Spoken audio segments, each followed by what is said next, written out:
Hello दोस्तों, नमस्कार। मैं विनय कुमार मिश्रा एक बार फिर आप लोगों के समक्ष उपस्थित हूं अपने YouTube चैनल सत्यमेव जयते के माध्यम से।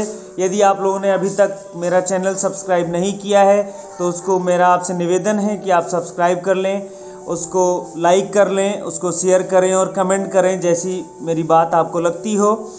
दोस्तों, इस YouTube के चैनल के माध्यम से मेरा प्रयास ये होता है कि आप लोगों तक अपनी बात रखूं सही एनालिसिस करके। इसी कड़ी में मैं आपसे बात करने जा रहा हूँ। सिया राम मैं सब जुग जानी और करहूँ प्रणाम जुअर जुग पानी, जिसको तुलसीदास जी ने श्री रामचरितमानस में सबसे पहले लिखा है और इस देश को समझाने का प्रयास किया, इस विश्व को समझाने का प्रयास किया है कि मैं इस विश्व में एक एक कण में, एक एक लोगों में, दुनिया के सभी जो है वस्तुओं में मैं भगवान राम और माता सीता को देखता हूं और मैं उनको अपना हाथ जोड़ करके प्रणाम करता हूं। लेकिन कुछ लोगों द्वारा अपनी राजनीतिक रोटी सेकने के लिए एक जो है बेमतलब की बातें समाज में फैलाने का काम शुरू हुआ।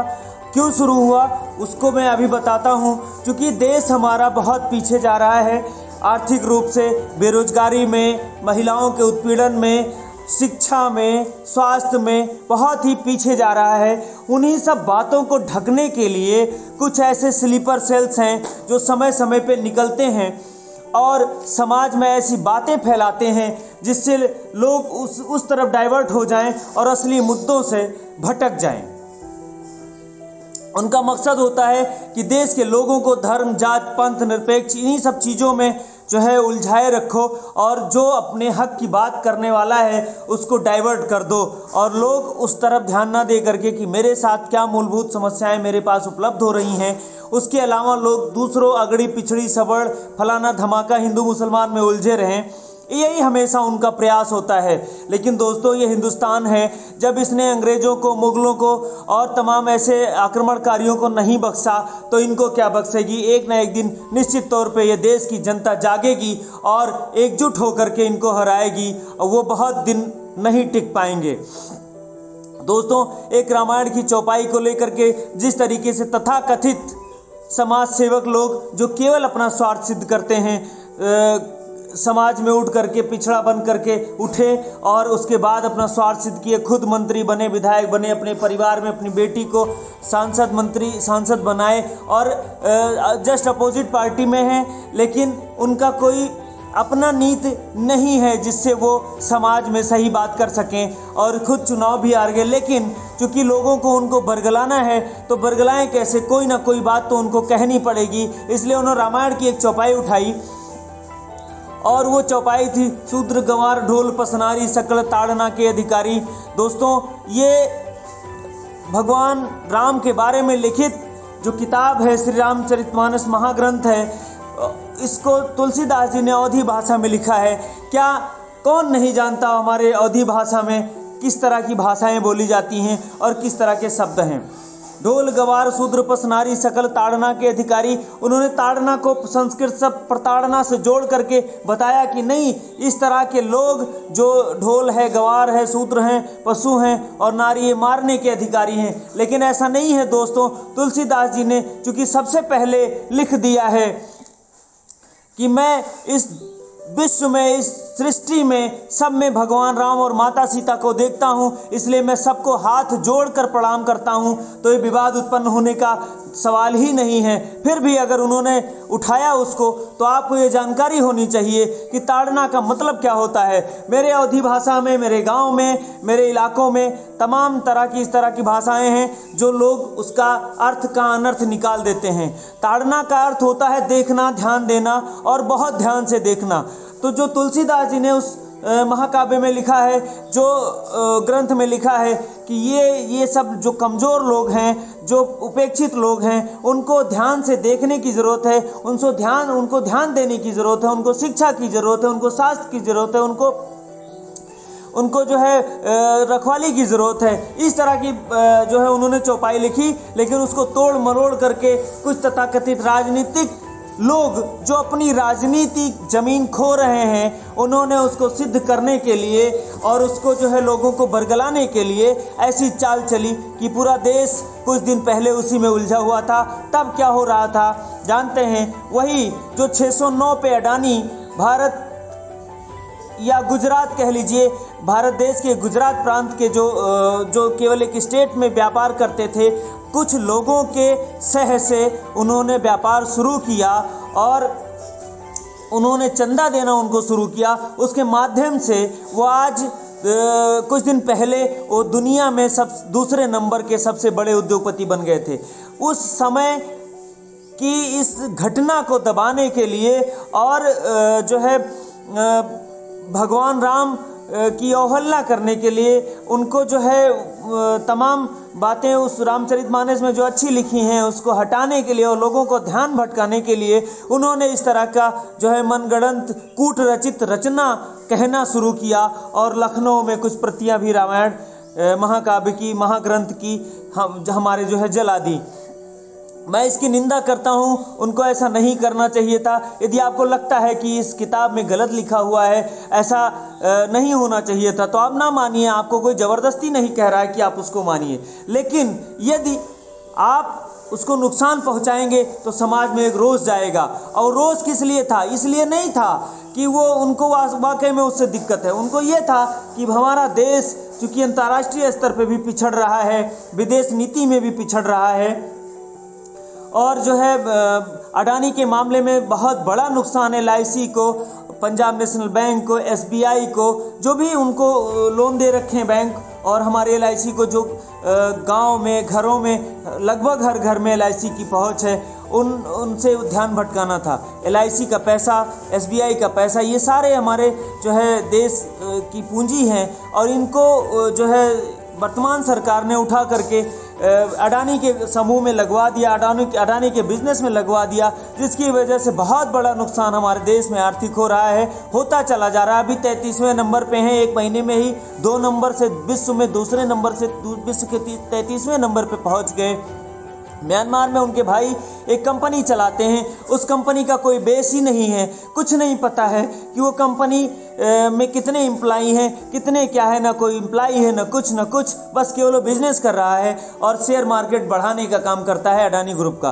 दोस्तों, उस हिंडनबर्ग के उस खुलासे के बाद एक भूचाल आया देश में और विश्व का 2 नंबर का जो है बिजनेसमैन जो भारत का था, वो पूरी तरीके से धराशायी होकर के आज 33वें नंबर पे पहुंच चुके हैं। उनके ऊपर एक विशेष कृपा बनी हुई है।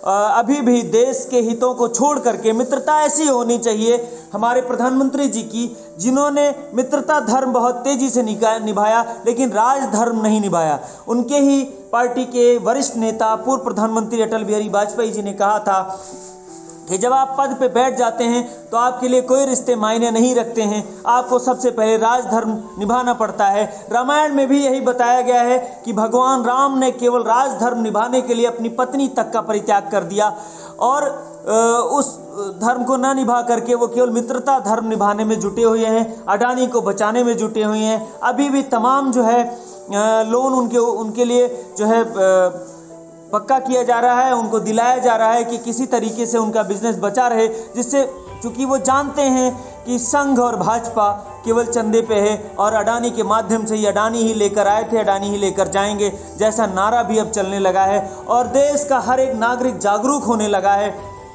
चूँकि बात रामायण की हो रही थी, रामायण में जो भी एक एक पंक्ति लिखी है उसका अपना एक अर्थ है। वो देश और समाज को जागृत करने वाला है, देश और समाज को बताने वाला है। ये ऐसे लोग जिनकी राजनीतिक ज़मीन खिसक जाती है, वो ऐसी बातें करते हैं, धर्म और जाति में लोगों को उलझाते हैं। कोई हिंदू मुसलमान की बात करता है, कोई अगड़े पिछड़े की बात करता है, ऊंच नीच की बात करता है। लेकिन दोस्तों, अब ऐसा नहीं है। हमारे देश के प्रथम प्रधानमंत्री पंडित जवाहरलाल नेहरू और राष्ट्रपिता महात्मा गांधी के अथक प्रयासों से हमारे देश में जो पहले भ्रांतियां फैली थीं उसको काफ़ी स्तर तक कम किया जा चुका है और लगभग अब सब लोग समतामूलक समाज में साथ बैठते हैं, साथ खाते हैं, साथ बात करते हैं, साथ उठते हैं और अपनी बात एक दूसरे से शेयर करते हैं। हर कोई एक दूसरे के घर में जो है जाता है, उनका सुख दुख बांटता है। हमारे देश में तो एक प्रचलन है, हमारा पड़ोसी, हमारा जो है गांव वाला, हमारे इलाके वाला, हमारा रिश्तेदार नातेदार की तरह रहता है। कोई काका, नाना, चाचा, मामा, फूफा, इस तरीके का सबका अपना एक रिश्ता बना हुआ है। उसी रिश्ते के डोर में सब लोग बंधे हुए हैं दोस्तों। लेकिन चूंकि ये सरकार अपनी एक कूट रचित रचना के तहत लोगों को हमेशा बरगलाती रहती है। स्वामी प्रसाद मौर्य जी की बेटी चूंकि भाजपा में है, संघमित्रा मौर्य, और यह खुद समाजवादी पार्टी में है।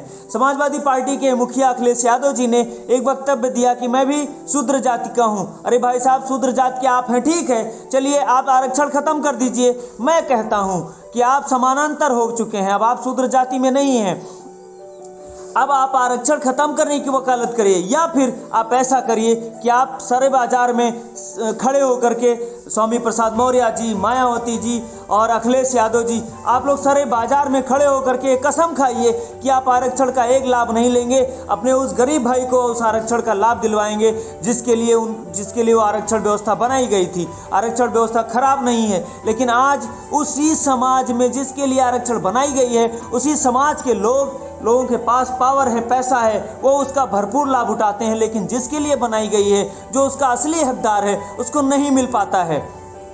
दोस्तों, मैं उनसे आह्वान करता हूं कि आइए हम सब साथ बैठते हैं और आरक्षण रूपी डैन को खत्म करते हैं, जिससे जो है असली लोगों को जो आर्थिक आरक्षण होनी चाहिए देश में, उसको लागू करते हैं। मैं भाजपा से भी जो है आग्रह करता हूं कि इसको खत्म करके आरक्षण को, और आप आर्थिक आरक्षण लागू करिए, जिससे हर गरीब को, चाहे जिस जाति वर्ग का हो, उसको उसका लाभ मिल सके।